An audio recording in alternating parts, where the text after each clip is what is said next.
Y en ese caminar, con el tema del coaching y de llevar al mundo de las organizaciones nuevas miradas, nuevas posibilidades, nos encontramos con Lucy Faulconer, que se las presento. Yo primero voy a hablar acá de lo formal y después voy a hablar más entretenido. Más entretenido, no, pero esto también es muy importante.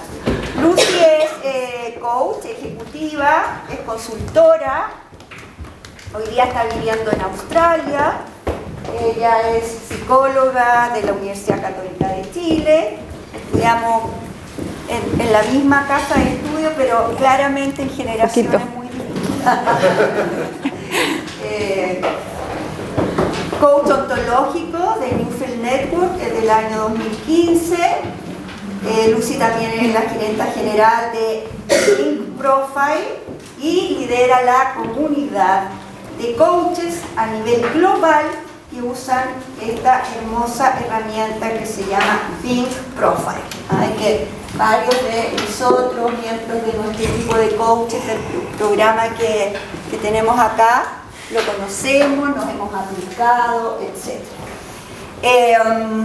Y lo entretenido y lo humano también, además de lo profesional, es que Lucy es una mujer encantadora, de una dulzura extraordinaria, una energía maravillosa que contagia, y nos contagió a nosotros acá. Ya el año pasado hemos tenido varios acercamientos, pero además el año pasado también nos diste la posibilidad de traer a alguien de Australia, ¿cierto? Y que tuvimos un hermoso conversatorio. Y hoy nos trae a este señor que ya la misma Lucy lo va a presentar, pero de verdad esto es un esfuerzo que ha hecho Lucy y su equipo. Nosotros acá hemos puesto la casa, el café, las galletas, la presencia de usted y por supuesto las ganas de conocer tu trabajo. Ella lo va a presentar y solo decirles que además del encanto de Lucy, de la trayectoria de Ashkan, ¿por qué a nosotros nos importan estos temas? Porque hoy día en nuestros programas, y decimos incluso MBA, los formatos de MBA, y acá la escuela tiene 5 formatos de MBA, los Executive MBA, los Advanced MBA, los en Latin America, los Multinational, tienen varios, y en todos estos programas ninguno de nuestros estudiantes se sorprende si le decimos que uno de los aspectos centrales para mejorar el ejercicio de sus liderazgos es el autoconocimiento. Esto dicho hace 3, 5, 10 años hubiese sido ¿qué es el autoconocimiento? Si yo vengo a aprender de negocio, ¿qué tiene que ver el mundo de los negocios con que yo me conozca más a mí misma o mismo? Bueno, hoy día eso ya nos sorprende, pero sí aparece la necesidad profunda de que los que estamos en este mundo les mostremos o les propongamos camino. ¿Cómo se hace eso del autoconocimiento? ¿Cómo parto? Tengo que meditar, tengo que hacer yoga, tengo que aplicarme test para conocerme a mí mismo. En fin, muchas preguntas. Entonces, creo que el trabajo que hace Lucy con su equipo a nivel global y la presencia de Ashkan hoy día nos nutre en esto del autoconocimiento. ¿Por qué? ¿Cómo? La conciencia. Y esto llevado al mundo de los negocios. ¿Por qué? ¿Qué hay ahí? ¿Qué necesitamos mirar y mirarnos para poder ser de verdad agentes de cambio y, como nos gusta decir, la posibilidad de hacer negocios a escala humana? Así que bienvenida Lucy, bienvenido Ashkan. Varios de ustedes ya se enteraron de que con este código QR, si lo escanean con sus cámaras, los va a llevar a una aplicación que les va a permitir que mientras Ashkan habla en inglés, ustedes en la aplicación van a poder ir siguiendo el discurso de Ashkan en español. Maravilloso lo que la tecnología hoy día hace posible. Les va a pedir elegir el idioma, así que tienen que elegir el idioma claro. en la app. Si alguno tiene problemas con su señal, con su propia red móvil, puede ir a Wi-Fi, conectar y utilizar la red UAI Invitados. ¿Ya? Si ustedes pinchan la red UAI Invitados, inmediatamente se van a conectar a Wi-Fi y van a poder entonces escanear y entrar a la aplicación de la que estamos hablando. ¿Sí? Muchas gracias. Muchas gracias. El escenario es todo vuestro. Muchas gracias, Cookie, por la presentación. Y pregunta, ¿necesitamos el micrófono o estamos bien si hablo así? Con micrófono. Ya, perfecto. Había que chequear. Pero gracias, Cookie. Yo creo que para nosotros es una tremenda oportunidad poder venir y contarles un poco del trabajo que hacemos. Esto es parte de un viaje que planeamos porque estamos acá con Juan Carlos Sáez, que es el editor que está publicando el libro de Ashkan, Human Being, que es Ser Humanos en español. Entonces, como parte de ese viaje, ahí coordinamos con Cookie para poder tener esta conversación con ustedes. Y bueno, tiene que confiar mucho en Ashkan, en mí, para que yo le esté hablando en castellano y él esté ahí confiando que yo estoy hablando cosas serias. No lo estás pelando. I say you must trust me a lot for me to be speaking about you in Spanish. I wish I knew how to speak Spanish. Seguimos diciendo que en algún minuto va a aprender si es que tenemos suficiente demanda para que él aprenda español. Yo se los voy a presentar a Ashkan y les voy a leer un poquito porque la intención de Ashkan quiero que venga antes de todos los títulos, de todos los nombres que podemos darle a su currículum, un poco la intención que tiene él con el trabajo que está haciendo.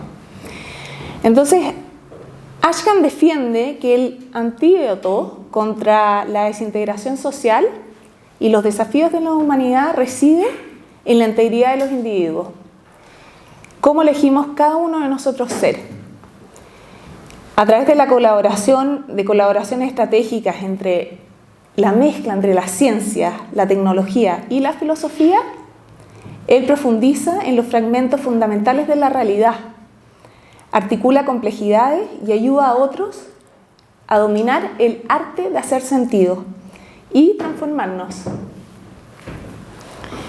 Su misión es descubrir los principios y relaciones subyacentes que dan forma a nuestra comprensión de la realidad, fomentando un enfoque más integrado e ilustrado del bienestar, la prosperidad y el significado personal y colectivo. Entonces, cuando ustedes escuchen a Ashkan, van a saber que él viene de distintos ámbitos, viene desde la inversión, desde la creación de empresas, con un aspecto muy práctico de que todo lo que él enseñe y que genere en términos de contenido sea aplicable y permita que las personas generen resultados diferentes. Y esto acompañado de un profundo entendimiento y amor por la filosofía y por traer la filosofía de nuevo a las conversaciones que nosotros generamos, que podemos tener entre nosotros. Desde lo más técnico, Ashkan es alguien que ha invertido mucho en aprender de tecnología, aprender de filosofía, y que este año le dieron un doctorado honorario del College de París, que no sé cómo pronunciarlo bien, pero el Colegio de París en español, y que es un reconocimiento al trabajo y la contribución que ha hecho con el Being Framework, del cual nosotros les vamos a estar hablando hoy día. Así que para mí es un honor que Ashkan haya viajado a Chile, a esta comunidad que nosotros sabemos estamos tan interesados en el coaching, en la ontología, y que cuando uno habla del ser en Chile, a diferencia, se sorprenderán de Australia, cuando uno habla del ser en Chile, la gente sabe de qué estamos hablando y hay mucho interés alrededor de eso. So Ashkan, welcome. Thank you for being here with us. Thank you for having me. I'm going to guide the conversation by asking some questions, but then hopefully everyone has questions here that they want to ask you. We call this session a conversation with you, so So Ashkan, so of course I know your work, but let's start at the top. Like, what's your framework, your intention with the framework that you've created, the Being framework? So first of all, I would like to thank every one of you being here. I feel very welcome. So the intention is, there's always a pain that motivates us to do stuff. And the pain that I could see, both on a personal level as well as looking into the collective, is social disintegration. Or lack of integrity when it comes to our personal life, our being. And I know a little bit about the background of the society here in Chile. And it's very similar, actually, in many sense, to the country of my origin.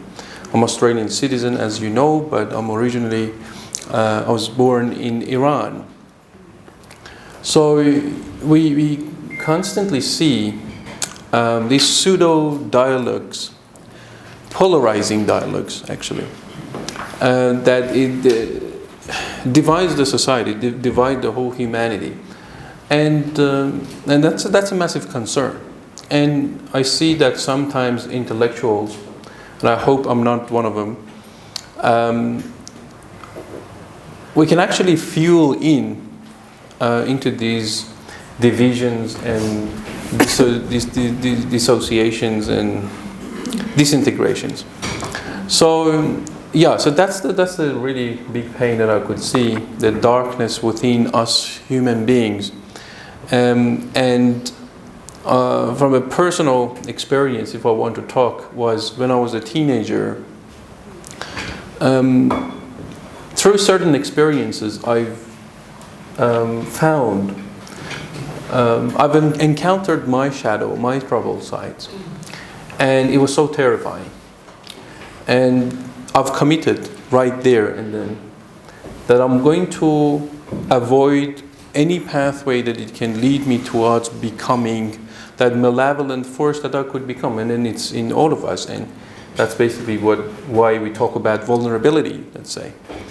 Will be us, the ones who would own this vulnerability and the shadow sides, and because that's the beginning of transformation and growth. So on a personal end, I've dealt with that. And I think that I was quite blessed in a sense that I experienced that quite early on when I was a teenager, dealing with identity crisis, dealing with existential crisis. And I've tried to seek ways in multiple different faiths, philosophy, particularly the continental philosophy, trying to find answers. And this journey continued all the way to late my 20s. I've traveled to India, China, parts of Europe, and I've touched many different religions and faiths and philosophies, trying to find answers. And basically a list of 24 questions that I came up with when I was a teenager, and that list grew a little bit, but they were quite fundamental questions, motivated me to go and then find answers. And then obviously a big part of me is I'm an entrepreneur, I'm a venture builder, and I'm an investor. I see entrepreneurship as this very unique vehicle that we can solve human being problems. I know that sometimes when we talk about entrepreneurship and the conversation around neoliberalism come up, and who gets to take the surplus value or profitability, and some would say that's like exploitation of people, some would say no, that's your right. Not even going there, I would go to the definition of entrepreneurship. The reason I'm talking about that is I've heard that many of the people would be here that are doing their MBAs or they're in that space.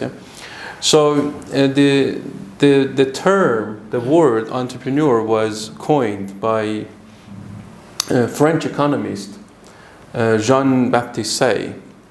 And it's something like entrepreneur is the one who shifts economic resources from the areas of lower productivity and yield to the areas of higher productivity and return. Now, who gets to take how the profit is going to be distributed? That's a completely different story.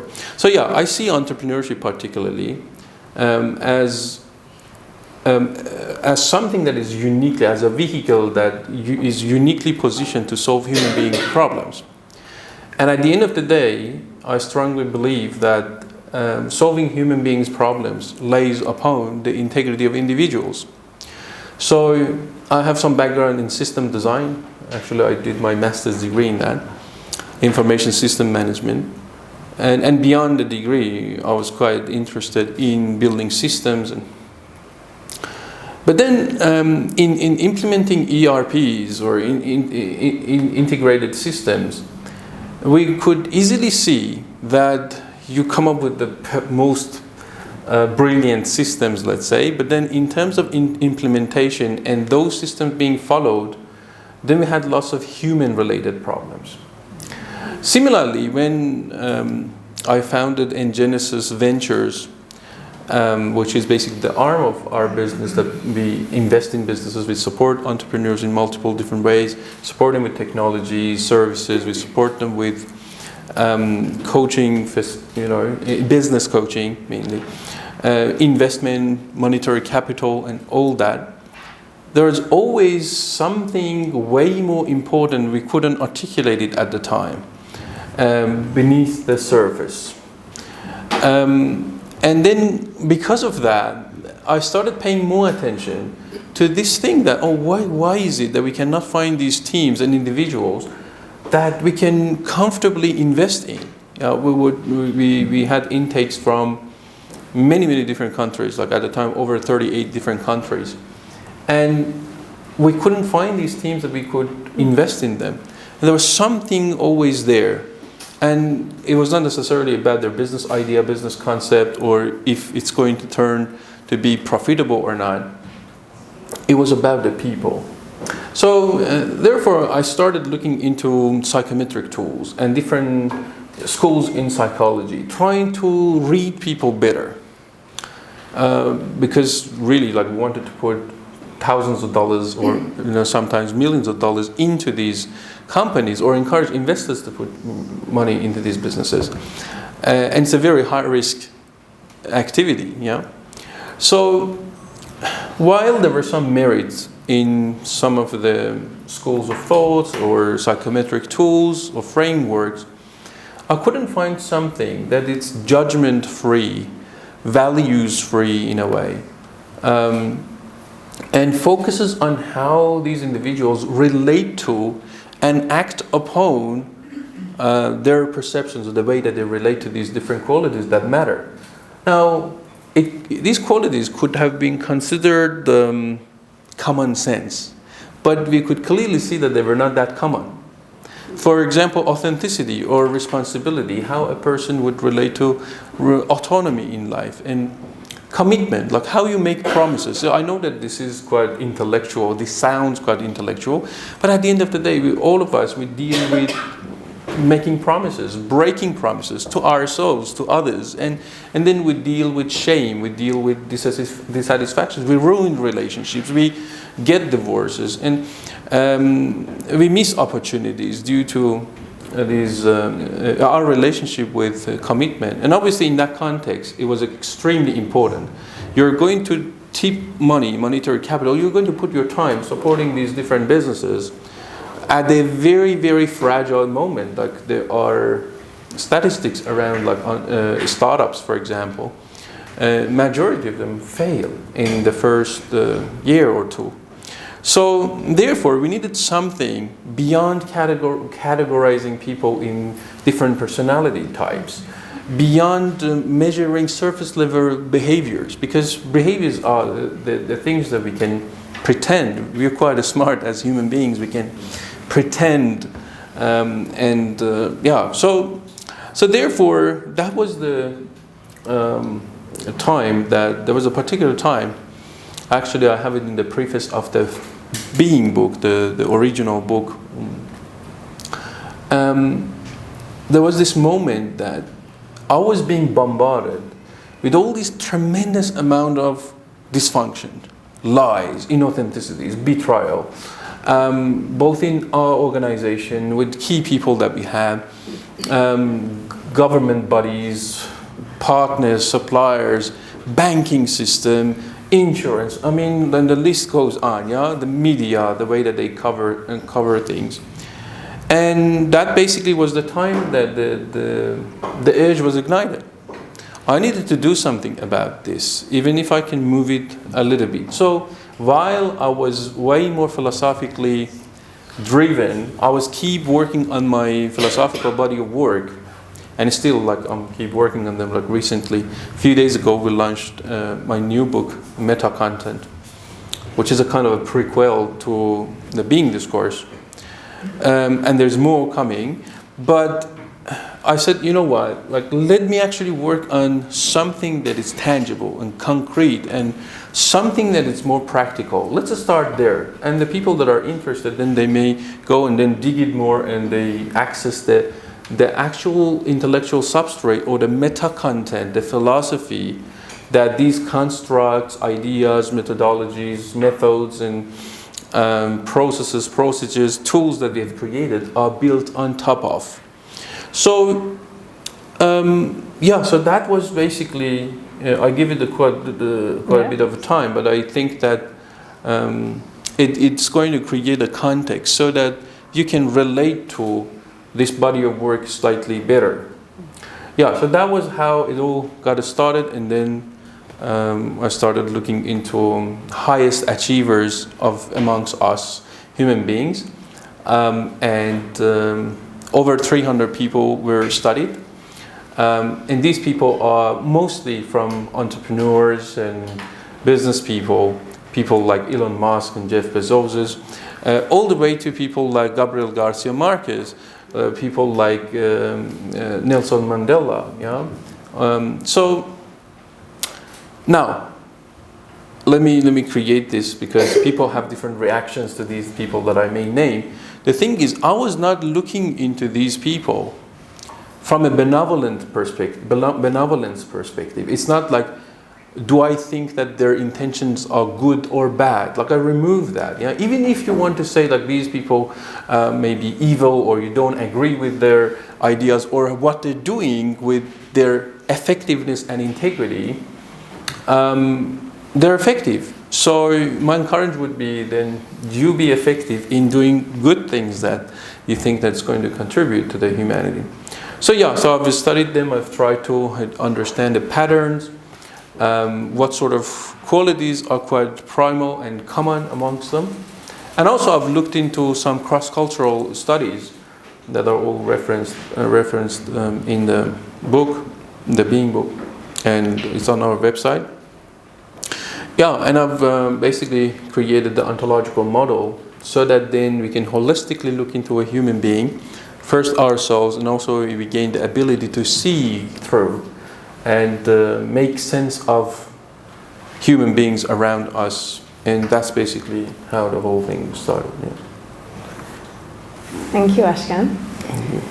And the question for me is, well, why being?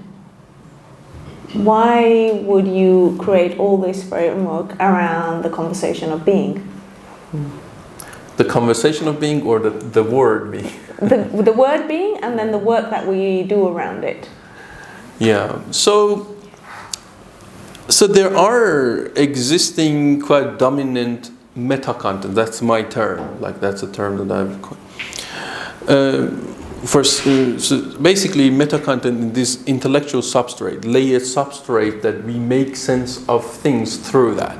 Everyone has it. Now, your religion, your ideology, whether it's political, economical, they propose a layered intellectual substrate that through which you're going to understand whatever you understand.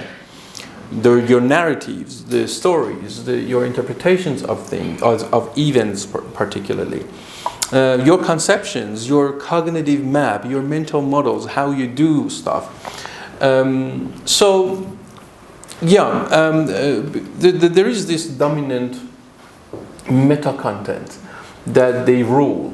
Yeah, sometimes we're conscious of them, sometimes we're not. But they set the norms within our societies in a way. So, one of the dominant meta content, I would say, is so much focus on the visible side to human being. Like for example, behavioralism in psychology. Yeah. While they're not, we're not saying that there's no merit in that, but I was more interested in what drive our decisions and behavior and actions, rather than actually looking into these individual behaviors and decisions, because there are so many. It's going to be very time consuming. It's like, if you really want the tree to grow, you don't go and then focus on every single leaf of the tree.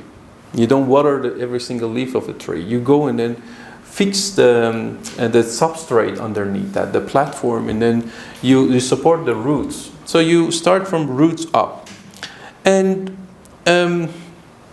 there's so much emphasis on behavior. There's so much emphasis on thoughts or feelings nowadays. Yeah? And for example, the renowned philosopher of the so-called Enlightenment era in Europe, René Descartes, famously said, "I think, therefore I am." And there's some arguments around like how well that translation is, but well, I'm coming from an extremely different background of thought. So I don't think that we think, therefore we exist. Thinking is an action, is a behavior. It's something we do. Being is something that precedes that. Like you need to first be so that then you can think. And so therefore, I give primacy to being. Yeah, so it's human being. It's not human doing. Yeah, so that's basically the main reason that I thought that being would be the right term. Yeah. Right. Do you have any questions that you'd like to ask? ¿Alguna pregunta? Yo puedo. ¿Eh? A question. Pedro. About this being conversation and the spot on you said on the action versus the being. How do you deal with the bias that your being and this framework that you establish? I don't know, to move forward with that. So is that like you're saying how biased we are? Because when you use a framework and you have a bias, like the result from it is very different from person to person. Yes. So, Yes. Sí. Yeah. Pedro, ¿quieres hacer la pregunta en español? sí, la pregunta es que al final estamos hablando como del ser humano, de la persona, de su fondo. Y Ashkan nos ha hablado de un framework, de una como estructura de pensamiento. Y lo que le pregunto es cómo compatibiliza esta ser o la como el bias es como el sesgo de la persona versus la estructura del framework. He's just translated the question, so the Spanish speaking. Okay, so It's did the I same. get it right, Yes. you think? Okay. Well, we can check now. What's We the can translation Yes, yes, yo creo que sí. Do you want to recreate it or I got the... I think you've got it, Okay. yeah. See, like we say if you use a framework, if we're going to use any structure, we are biased to a degree, yeah? Well, the thing is, if you don't use any framework, also you're going to be biased. Like there's no person who can say that I'm not biased, and that's one of the things that even in scientific studies, in the more modern interpretation of science is not that rigid, and we actually don't separate that much because there are certain things sit comfortably in what I call first layer reality. But all we know is construct. You are making sense of something through your meta content, basically layers of. All we know is construct, you constructed it. So the idea is you can deconstruct that.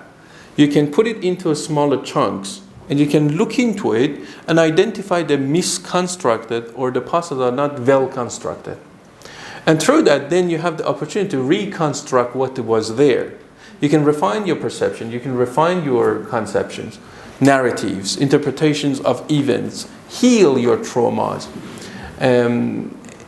And basically, when we talk about the shadow, most of the time I've seen people see the shadow as this monstrous, ugly face thing that you should escape from. You don't want it, you're not comfortable with it, yeah? But one of the things that I've seen in these highest achievers, as I call them, they're actually quite courageous. In an assertive manner, they grab the shadow by the neck and they interrogate it. They go, wait a moment, I'm thrilled that I found you. That's not very common feeling that most people have. No, not just being okay with the shadow, but actually be thrilled by it. Imagine that you're the software developer, you're building your software, and you find a bug. Your immediate reaction is going to, that's not going to work. But then you're going to be extremely happy that you are the one who found it, not the tester, quality assurer, not the end user, because that's going to cost you way more in terms of reputation and everything. So these highest achievers are the ones that they try to see in the darkness. They face the shadow. With courage, they go into these unexplored territories, the unknown, the new. And if they see the shadow, they don't relate to it as a negative thing. They often relate to it as yet another growth opportunity. And that's exactly, the moment that, like this shifts, then you see yourself constantly in an active manner finding the parts of you that are not contributing to your overall integrity. And actually are compromising your integrity. Hence, they're going to get in the way of your optimal performance in life. The moment you find them, if you can manage to transform, because that's a different conversation, and then when I identify them, then how? Because we're not in short of values. We're not in short of great ideas in this world. But we are definitely in shortage of the ways to actualize those values. And that's why transformation matters. So, long story short, I think separation of this whatness from howness can bring a lot up there. And then in the books I talk about who-ness, or what we call identity, the labels they associate us. And that's a completely different story we can talk about. But so we are biased, no matter if you use a framework or not. The framework is going to just give you a kind of high-level, generic structure so that you don't get lost in the process of your sense-making all the way to coming to decisions and then take actions. Yeah. Thank you. And something that Cookie we were speaking about is, and I'll go to you after, is that we know that awareness of ourselves is so important, that we have this relationship where we see a part of us that isn't working and we grab it and we look to understand it and transform it. But where do we start? I think a lot of people might relate to, okay, I need to be more self-aware, but where do we look? How do we start? And how does the framework support us in that? So, Coach. Apart from all the great coaches we've got in this room, by the right? way, we have lots of coaches here. Yes. Well, okay. So, the first thing is, we are indeed confused. So, coming to that acknowledgement, because that takes something. No, you just move past from it. You say, okay, so we got there. We know where to start. But I would like to repeat that we are confused. The last time I was talking to this particular person, I was saying that we all are confused, and then she said, not me. I go, good. That's where you start. So the thing is, we are confused. And Of course we should be, because we're not omniscient. We don't know all the things, all there is. And we're vulnerable. We're vulnerable to the limitations to our sensory abilities, with our perceptual structure. Yeah, we can be delusional. We can see things that are not even there, or we cannot see certain things that are so apparent in our face. And there are also limitations to our rationality, our conceptual structure. There's sometimes certain renowned thinkers, they talk about rationality as if like it's all glory, yeah? While most of the mistakes that we made in our life, not even objective mistakes, the mistakes that we consider mistakes in retrospect, looking backward, we made them with full rationality at the time. So whose rationality? Which group's rationality? Rationality at which stage of your life? So we are confused, we are vulnerable, and there are limitations to our understanding and everything. And a big reason for that is like because we don't come to this world with the full manual instruction. And even if we did, we would definitely ignore it. Yeah, so we get the electronic devices, and it comes with manual. And most often we just throw it away and we want to work it out ourselves, even if it takes 10 times more time. So we don't come to this world with this manual, instruction manual. And therefore, like we deal with tremendous amount of uncertainties. We deal with the things that I call them the invisible in the meta-content book actually. The invisible. And unless we can manage to make these parts of this, the invisible, visible to us, unless we become aware of or identify those constituent parts that are not working, the trouble, they're getting in the way of our overall integrity and performance and effectiveness in life, there's no room for growth. So therefore, we want to have some sort of structure to try to see ourselves in this mirror. Not only one mirror, but we should see ourselves perhaps in many, many different mirrors. Now, what, for example, we do and with the being profile. Being profile is not going to categorize you in different categories, personality types. It's not about that. Like, it's not going to check values or things like that. Basically, we're saying that there are X number of qualities. Let's see how you relate to them. And if the way that you're relating to them are adding to you or contributing to your overall integrity and effectiveness, or are compromising it. So that's basically what we suggest to start. But you may not want, for whatever reason, to use the tool or being profile, and Lucy is going to be upset now if you don't. But the ontological model, so basically it's a structured way, like we're saying that, see, these are these qualities and these are the distinctions to these qualities. This is what we talk about. This is what it came out of my qualitative study. Yeah, these are the things that we measure them. Yeah. Now, for example, someone may say, I don't agree, like responsibility to me is not what you say, is what I say. Oh, sure, we don't make you wrong. Yeah, we don't make you wrong. But that's not what we're talking about here.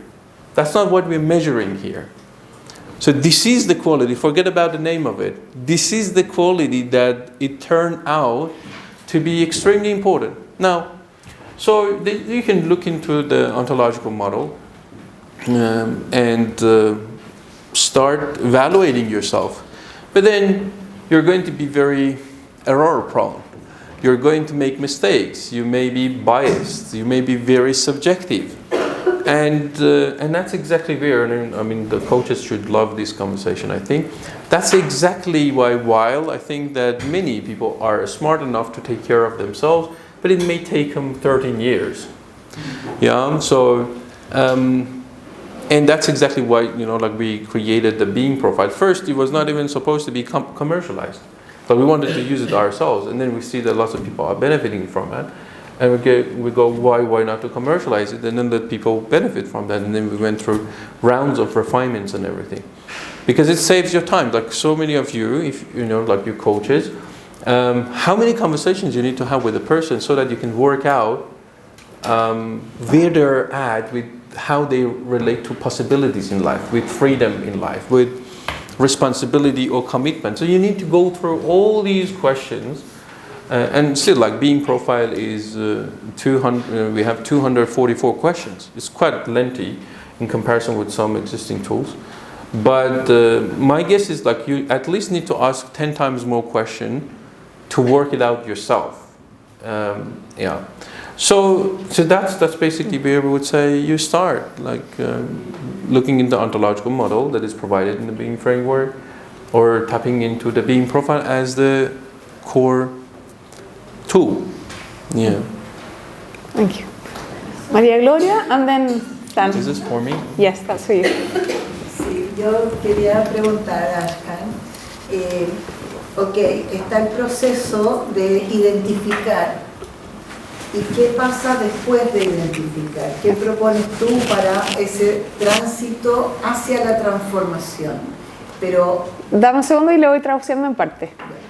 So, there is the identifying, the first step. So you identify it, and then how do you transition into the doing the work, the transforming? ¿Y qué más? ya, y cómo mides el que esa transformación se haya incorporado y no sea solamente algo elucubrado a nivel de las ideas. So how then you can measure that that transformation has happened, and it's not only in the mind of the person, the stories they've created around it. Sure. So how to answer this question in a very short period of time? Because so the framework has a layer, a major layer, which I refer to it as a transformation methodology. It's not a method, it's a methodology, and that's a very important thing. And then we have a coaching method built on top of that, which we call it Thrive. Yeah. So basically, the method of coaching is leveraging the more philosophical and technical methodology within the framework. So the transformation methodology, like you try to depict it. Now I try to depict it for you, and then you imagine it. So we have at the top we have awareness, which is one of the meta factors in the model, and then we have application, and then we have effectiveness, which is another meta factor in the model. Wait. Yeah. I've got to. So we need the transformation methodology. Yeah. Give me a second. So, and then if you zoom in into the awareness first, we have reception, perception, and conception.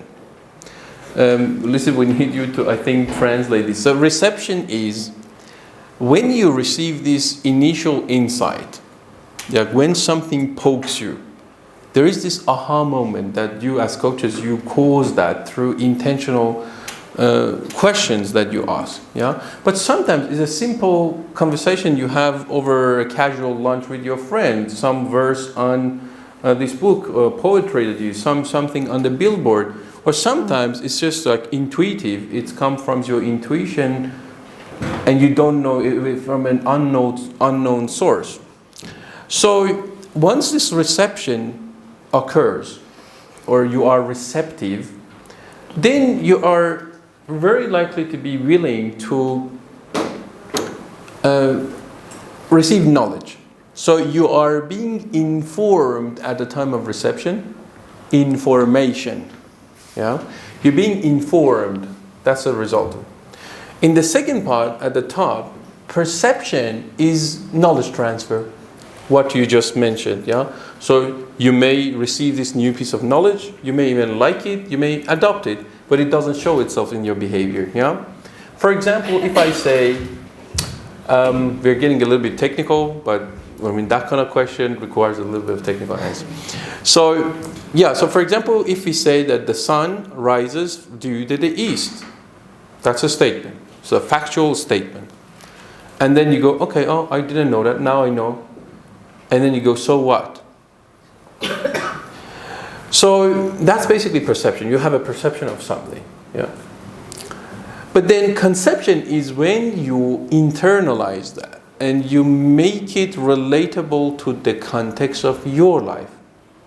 you link it to your intention or the matters that you associate importance to. For example, if you are a farmer, then it matters to you uniquely which direction the sun is going to rise from. Why? Because then you want to plant the crops and whatever you're planting in the right way so that you get the most out of it. If you are an architect, you're trying to create this architecture for a building, then it matters to you because you want to put the master bedroom's window in such a way that it receives some sun in the morning. So it then you make sense of it in a unique way that's going to contribute to the integrity of your life. So we go through reception, perception, and conception. As you can see, it's iterative. But then you don't stop there. So always we need an initial conception of something. Because you cannot become aware of you cannot become effective in something you are unaware of. At least intentionally. So once you have a basic level of conception, initial conception, then we go to the application layer. So that is inspired by martial art, because I have some background in martial art, Aikido and Karate Kyokushin. And in martial art, or for example, the way that you may learn musical instruments or dancing, so what you want to do, you want to execute, you want to do it now. You want to put it in, you want to create a commitment and go, you know what, I have now this new conception, let's go try it out. And then you go there and then you execute on that. But then you need to have a framework for yourself so that you can track. And then you learn as you track. And then you're going to refine that conception, and then you're going to execute again. So it sounds very simple, but it's not easy. Yeah? Yeah. So you go through that, and then as you go through it, if you don't give up too early, then you're going to have a level of competency in that whatever it is. And then that level of competency is going to become proficiency, and proficiency is going to lead to mastery. Mastery is where you can manage to do whatever it is that you wanted to do with the least amount of mistakes or errors. So basically the transformation methodology from a high level perspective is that. But you coaches play a very, very major role, because the way that we see coaching is a series of intentional conversations that you're going to have with a person. So there are a rare number of people that I've seen that they can actually self-coach themselves here and there. And even those, they would tap into other people's resources if they are smart enough.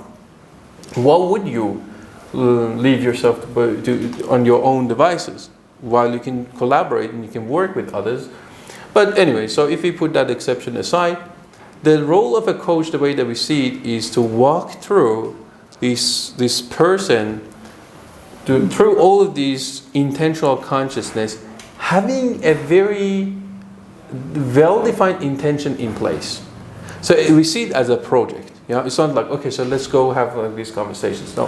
What is it that's not working in your life? Do you have awareness of that? Can you pinpoint it? What's your intention of showing up here? And then supporting that person to, as you go through all these questions and everything, they can lead to a conception. And then the next part of the role, the way that we see it, is encouraging action, engendering accountability. So, yeah, so this is basically, the transformation methodology, the way that we use it. And definitely, very openly, because see, I don't see myself as this intellectual who just sitting there trying to intellectualize the word. We have enough of that. The thing is, I'm in big part, I'm in the field. I'm generating result, and I have track record of that with the team. And at the end of the day, if you want the economy to grow, if you want prosperity to be created, and if you want to be building better systems, at the end of the day, we need to go back to the individuals. Back to what I was saying, I said that my background is in part system design. But the thing is, who are the ones, certain activists, they want to change systems. I'll go, hold on a bit. You want to cause a revolution. You want to change systems, yeah? Who is going to build these systems? Who is going to design these systems? So this is a kind of a very arrogant way of thinking that, oh, you know what, we have the complete theory of everything. Our political ideology is going to solve all your problems. This is not what a scientist would say. This is not what a philosopher would say. This is what a kind of a politician would say to just get your vote. With full respect to certain politicians. But the thing is, no, you don't have complete theory of everything. We don't. And at the end of the day, it's the individuals that they need to sit together. If they are becoming better people, more polished people, they may increase the chance so that they can design more polished systems. So it's us who design the systems, it's us who implement the systems, it's us who follow and respect the systems. If that's on that's why I repeat again, as I said it in the beginning of the conversation, I hold a very strong view on this, and rarely that happens. I don't. Solving human beings' problems lays upon the integrity of individuals. So more than I'm interested in fixing systems, I want us to address the individual troubles and shadows that we have. And I trust that better systems is going to be created. And that's what we're basically discussing. Multidimensional leadership, this is another term that I've coined, or transformational leadership, distributed leadership, these are like, there's literature behind this. To actually cause leadership and distribute that, it takes time, it takes lots of communication and everything, but then you don't need to go and micromanage these different people. It'll start organically in a way that like all those different leaders within the organization, they actually contribute, and all of a sudden you're seeing things thriving. Yeah, so I hope that I've addressed the question. But basically that's what, like, we have a whole program, like people go and they do thrive, and yeah. Ahora viene la práctica. Now we have to practice it, yes. Yeah. Fran, you had a question? Yo quiero dar testimonio y al mismo tiempo quiero hacer una pregunta. Bueno, yo soy coach profesional ya hace más de 20 años. He usado muchos instrumentos y herramientas. Y estoy certificada con el Being Profile. Y la verdad es fascinante. O sea, inicialmente lo que yo quiero decir es que cualquier persona que viene a un proceso de coaching requiere generar un nivel de conciencia, ¿no es cierto?, que antes no tenía. Y el Being Profile inicialmente te muestra cuál es la relación que tienes con ese nivel de conciencia. Ahora, también quiero decir que el Being Profile, en general, lo que yo he hecho es que se linkea, voy a decirlo así, al propósito de la persona. ¿Por qué viene la persona a pedir coaching? ¿Ya? Y luego se trabaja desde el Being Profile con el propósito, la intención de la persona inicial. ¿Ya? No es que el Being Profile es como si a alguien le muestran un examen de sangre y en realidad no sé por qué me lo estoy haciendo. ¿Ya? Es algo como realmente lo estoy haciendo para poder ser eficiente en aquello que estoy buscando. ¿Ya? Y por lo tanto hay un proceso de coaching que evidentemente se hace muy fuerte al medir todas estas formas de ser, digamos, y como bien decía Ashkan, a veces la gente se resiste y dice, no, esto no tiene nada que ver conmigo, pero lentamente se van como entregando y ocurre un proceso muy bonito, ¿no? Y luego quiero hacerte una pregunta, Ashkan. ¿Por qué separaste las formas de ser en formas primarias? To their intentions and how can it support them? Sure. But the question was as short as that, so why did you separate Sure. both? Yeah, so, I'll show it. Yeah, so any product goes through rounds of iterations for it to become something useful and good. So, and being profile or the ontological model itself is no exception. Yeah, they're not exceptions. So, in the original model, actually the original tool used to be called Aurora, and then we changed it to the being profile for certain legal matters that we couldn't get the trademark. But putting that aside, so in the original one, we had the 4 moods, and we had only 12 primary ways of being. And that was it. And obviously the middle factors. And it kept growing. And so moods are very subtle. Like we can't easily see them. They're quite subtle and invisible. That's the nature of moods, yeah? And there's a good amount of literature, especially around care, fear, and anxiety. Particularly Martin Heidegger, the German philosopher, is one of my major reference points. And I expanded the distinction clearly. But yeah, so the inspiration was coming from him. And I added vulnerability. So when it comes to primary ways of being, still they're quite subtle. Yeah, see, for example, the way a person is dealing with commitment or responsibility is not that apparent. Like you need to really have equipped eyes to see that. But when it comes to secondary ways of being, they are more behavioral. I call them behavioral factors. They're not behaviors, but they are behavioral factors. The idea of the secondary ways of being came up when I was seeing that the coaches that go out there. By the way, for those of you who are coaches, like I constantly work with cohorts of coaches. We build the next generations of being profiled with coaches for coaches. Yeah. So they could see, for example, they were in conversation with their clients. They see what they say. They listen to what they say. They see their behaviors, but they were failing to effectively connect them to these more subtle qualities in primary ways of being and moods. And I've realized that that's very error prone. Yeah, so they were coming up with different patterns.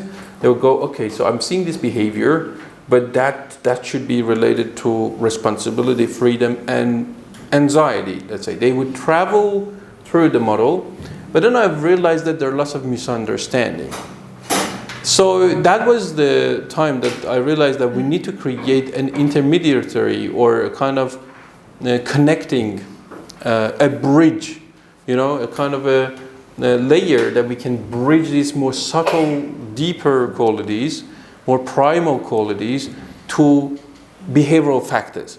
And that actually worked out very well. See, for example, you're sitting here, we're working together or something, and a person becomes aggressive. Yeah, like someone's getting upset at something and they start yelling, they're throwing something. Sometimes they may get physical. Or unfortunately, like with domestic violence and certain things like that, it's like it's evident. Like for example, someone has something to say and it's not being heard or whatever it is, and they go out of norm and basically they manifest aggressive behaviors. That is something that visibly you can see. You can see it. So when we have like this bridge, assertiveness, then you can relate that external behavior of shouting to the secondary ways of being, which are still behavioral, and then that's going to help you to connect it to this more deeper part. So in a way, from a technical perspective, it was like these layers were there, but all of a sudden there was a gap, and then the surface level behaviors which were visible. So that's basically why I created the secondary ways of being. And the reason that we don't call them, we could have added just those more qualities. The thing is with the primary ways of being, they are quite primal. See, for example, freedom. Even if you take a wild bird and cage it, she's going to have a sense of freedom. Or for example, with moods, like even a rabbit being chased by the fox by a predator is going to experience fear, and that's measurable. There's symptoms like the heartbeat is going to go up, certain hormones going to be released, the breathing pattern is going to change, and so on. Yeah. So therefore, those are quite primal. But when it goes to the secondary ways of being, what do exactly we mean? See, confidence is a more constructed concept. Is a cluster. It's not very primal. Like courage is very primal. Yeah. So you see courage in a mother bear. If you get in the way of the bear and her cubs, then you see that she would move ahead despite the presence of fear. Yeah, but with confidence is a little bit more like a construct. Like we added things to it. So yeah, so these are the main reason why the model turned to be the way that you see it. Yeah. Thank you. What other questions? Yo tengo una pregunta más de como de acuerdo a todos los estudios que tienes en tecnología, en filosofía y lo que está pasando hoy día en el mundo, ¿cómo crees que va a evolucionar la sociedad y qué pasa con los niños, con las generaciones que vienen? So this is a great question. So given what all your background between technology, philosophy, business, and the state of the world, what's going on, how do you see the future, what's coming, and the future for our children, for the next generations? Very good one. I didn't think that we will be discussing this here. I wanted to keep things a bit more tangible, but that's at my request, probably. Yeah, of course. But Yeah. So Lucy always tells me don't go too philosophical. Yeah.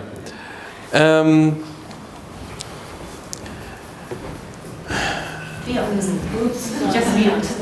Yeah.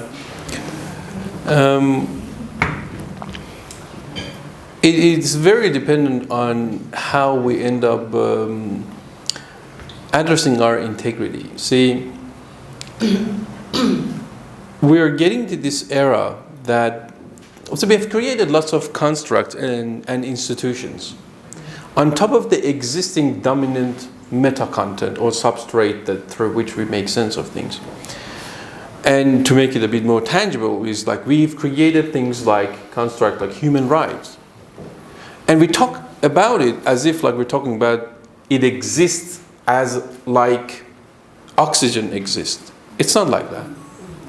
It's a construct that we have created. And it's something to be negotiated. It's something for us to... Also, we have created institutions like the banking system. We have a reserve bank, and sometimes they call it Federal Reserve Bank. And the Reserve Bank just decides to print off more fiat currency, dilutes the value of the currency. You go work, you try to save some money, it's being stolen from you, it's being taken away from you. So, we've created this construct, we've created these institutions to serve us. But in great part we see that sometimes not only they don't serve, or serve very little, they actually are getting in the way of our freedom, and they're getting in the way of quality of life, and so on and so forth. So we're living in a kind of era that we talk about democracy as one of these constructs. And in that, we are supposed to be private citizens, and the people in the government are supposed to be, as they call it, public servants. And as private citizens, we should have the privacy, so that they don't put their head in nose in every different parts of our life. Also, on the other side, like they're public servants, so that we need to know everything about their lives. And then you see that sometimes it's not like this. Similarly, like we have media. Media was supposed to give you the facts, and then through those facts you're going to shape your opinion. But then what in reality has turned to be is like the different media, they have their agenda, they actually give you their opinions, and then you need to decode and try to go through all of these opinions so that you can pull out some piece of fact. So therefore, I see more and more confusion come up, especially with the advancement of AI. There's lots of conversations about AI or algorithmic learning, machine learning. I'm not fully scared of that, but it's conditional. Because, and that's why I work on these things like meta content or intellectual substrate for sense making, that is contextualized now in the human being book in human performance. Because I guess that soon enough we're going to be in these situations that these tools are not going to just be tools, because so far we didn't have any other tool who could make decisions. Now they do. So I'm afraid that we outsource our sanity and total sense making to these machines. And the moment that happens, you are a pure slave. So, and that's why, so maybe some of my peers are focusing on what next technology can do. My focus in the last couple of years has been, okay, I'm going to use my familiarity to science and technology, see what science and technology cannot do. And by the way, coaching, we need to go to the details of it, but coaching is something that I don't see it being fully replaced. So that will be a growing career, basically. So yeah, so the sense making is a very big one. The future that I can see is, it depends. If we go the way that we are going now, I'm seeing misery. I'm seeing enslavement further. I'm seeing that the more and more polarized societies, more categorization, civil wars, like sometimes, as I've mentioned it in the beginning, like some of the intellectuals unfortunately seem not to be really caring about these things, that these intellectual debates are not going to stay in university or academic environments or in laboratories, in professional spaces. They're going to come out, they're going to be escalated, they're going to be misinterpreted, and they're going to turn to things like civil war, conflicts between this country and that country, and blood is going to shed. And as you can see, it's already happening. And so that's exactly why, like one of the biggest motivation that I have is to support people to be more robust, so that a polished human being is the one who cannot easily be manipulated, cannot be coerced. So yeah, so I hope that I've answered your question. We can go to the depth of this, but yeah. Thank you. Juan Carlos. You mentioned that media should tell us the facts. And I remember that sentence of Nietzsche, there are no facts, there are only interpretations. So I would like to know your opinion about that sentence. Sure. Ashkan dijo que los sistemas de comunicación, la prensa, debiera darnos los hechos. Pero hay una famosa sentencia o frase de Nietzsche que dice: no hay hechos, solo hay interpretaciones. Y esto también es una interpretación, agrega Nietzsche, ¿no? Entonces le pregunto, ¿qué piensa de esta frase de Nietzsche, siendo que, ¿no es cierto?, supuestamente alguien tiene que ganar los hechos? Para mí es contradictorio. Obviously, a very wise question, and again, like this is a kind of topic that we can talk about a lot. Now, in part, I agree, like with what he said, and I get where he's coming from. The thing is, and that's a kind of sentiment that has been quite famous with, for example, Frankfurt School of Thought.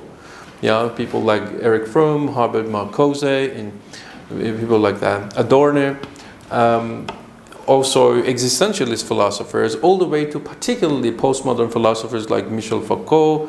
So when I'm talking about facts, is like, for example, as a journalist, you go somewhere and go, oh, it was just bombed. Yeah, and the party who bombed this place, they're now thrilled and they are making lots of noise and they're proud of what they have done. You just say that. This is a stating whatever just happened. You don't want to put your agenda into it, and then when it comes to interpretation, then it goes one layer deeper or higher level. You just state that this thing just happened. And then you leave it to the audience so that they can make sense of it. As opposed, but when, for example, you look into the news agencies, you can clearly see that most of them, all of them, they have editorial policies, that they have editorial policies, and the arrangement of the words in the use of adjective is carrying a connotation, is like giving meaning to what the audience are hearing. So basically, so I know that like we cannot, as we said, like we cannot be biased, and all we know is construct at the end of the day. Even some scientific facts that we think that we have established it so well, and this has been the concern of philosophers of science, people like Karl Popper or Thomas Kuhn, and I address it in the meta content book. So I think that we should pursue facts, but we should also be epistemically humble. That so this doesn't mean that this is rock solid truth, and still that can be challenged, other perspectives, other perceptions, and so I don't come from this kind of a rigid view that facts are facts, and so that's how I go. Thank you. And I'm conscious of time, estoy consciente del tiempo y de la hora. Entonces, just any final words or invitations you want to do for people as we're coming to the end? So, sometimes it's really hard because we put different hats on our head. Some people in our community may relate to me as CEO of a business, and business is something to make money, and therefore you're going to promote your stuff and everything. Some people more relate to me as a philosopher, a thinker, a person who's like having perspectives about the matters. I would like to draw our attention to something. So I'm feeling extremely welcomed by you, and the fact that you contributed, like Juan Carlos and Cookie and like many others around me, so that we have this established, and it's costing us some part of our precious life. Like we showed up here, and my message to you is like, if you are really finding this valuable, there is this kind of spaces that we have created. So I wish that we could, I personally could sit with every single individual and talk. But it's not possible. Like it took me really something like for us to come here, travel, like with 2 kids and all of that. And there was no aim to have instant gratification. I didn't even know how many people are going to end up showing up here. So it was not like strategically designed to produce a particular result. We were not very result oriented. That's why I'm feeling so blessed that I see so many of you are here. So we've created the spaces like this in a more structured way, so that then we can have more of these conversations. So we have programs, and we have the ways that you can interact with the being profile. And the least, is like the starting point is for you now, with the help of the team, we have now the Spanish version of the human being, which is a very good starting point. It's not going to take much from dollars values and the time that you're going to put in. I think my encouragement would be for you to actually start reading it and work with Lucy and the team, so that then you can experience being profiled. And potentially like joining our community, doing the programs and things like that. And I'm seeing we are more committed. We're still like looking into it. I didn't know what to expect. But with the signs that I'm seeing, we're seeing that like the Spanish speaking market, and particularly now that we're starting in Chile, is something that we can make a priority as we go from an organization perspective, and from me as the thinker. So by the way, that was my intention. Yes, so good.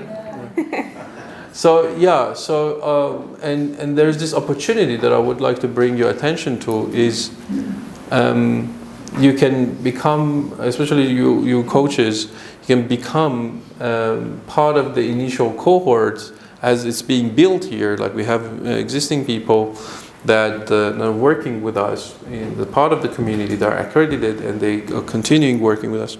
So yeah, so there's this opportunity that I would like you to take quite seriously. We are going to exist in this market, developing our audience here, our community. So there's opportunity for you to actually play a role in it, and that's what I would like to encourage, particularly coaches or the people that are emerging coaches or are considering to go to that career. But apart from that, like if you're not a coach, if this conversation around looking inward, being able to read human beings better, more effectively, and a bigger concern that, like we talked a bit about society and the world, I think this is my contribution, this is our contribution, and I would encourage you to look into the books, consider to experience being profiled. There are also ways that we have recorded. There's a self-discovery course. We wanted to make it as affordable as possible so that more and more people can. So there are ways that you can interact with, and like there's lots of free resources that we have. Like the more that we could commercialize the things that we were doing with being profiled in certain part of the Genesis, we have managed to produce more and more complementary things, so that the people that for whatever reason they cannot afford, we can actually benefit from those free resources, and we're committed to do as much as possible as we go. Yeah. So yeah, my encouragement is, now that you're here, you heard the message, and I found it a privilege to be able to serve. I hope that it's accepted, and I would love to see your faces more and more, growing with your relationship with our community. Gracias. Gracias.